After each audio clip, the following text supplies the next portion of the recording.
Within the cover of the first album that Tupac debuted on is a message that we must uncode if we wish to understand the reason why Satan would present to our generation such an iconic figure like Tupac Shakur. As you survey the cover of the album, you can't help but notice all the occultic symbology.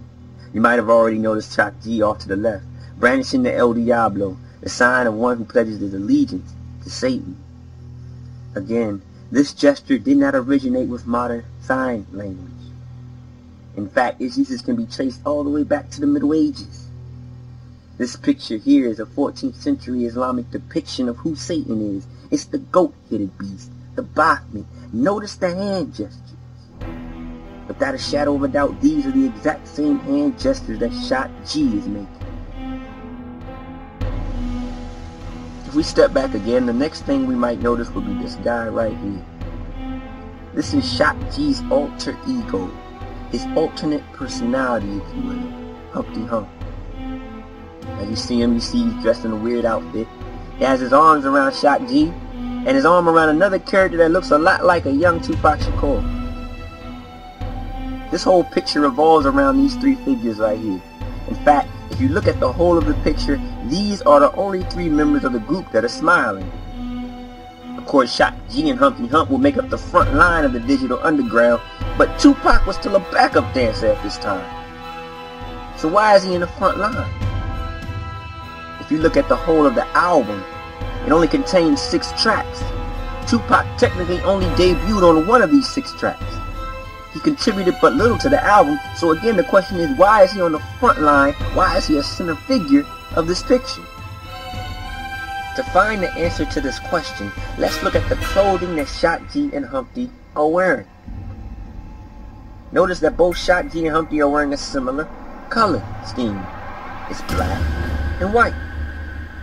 And this is a color scheme that Shot G chose to wear on a number of occasions.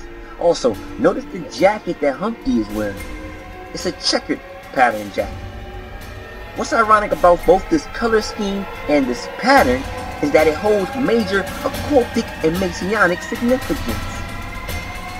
And that makes perfect sense because Shot G is right there extending the one finger up, just like the members of the Furious 5 did, showing his messianic allegiance, a sign of recognition. So what do these colors mean? What does this pattern mean? And what does this have to do with Tupac Shakur?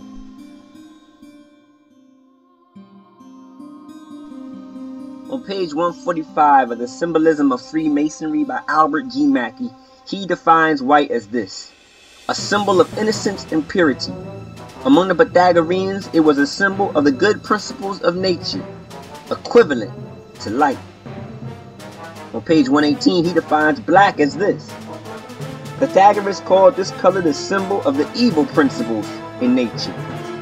It was equivalent to darkness, which is the antagonist of light. But in Masonic symbolism, the interpretation is different. There, black is the symbol of grief and always refers to the fate of the temple building. On page 47 of the same book, he says this: Portal, in his treatise of symbolic colors, says that white, the symbol of the divinity and the priesthood, represents divine wisdom. And he says this about black on page 56. He says black, which is the symbolic color of darkness, is also the symbol of death. And hence again, darkness, like death, is the symbol of initiation. He goes on to say this in the Encyclopedia of Freemasonry on page 105, speaking of black, says the black is the symbol of silence and secrecy.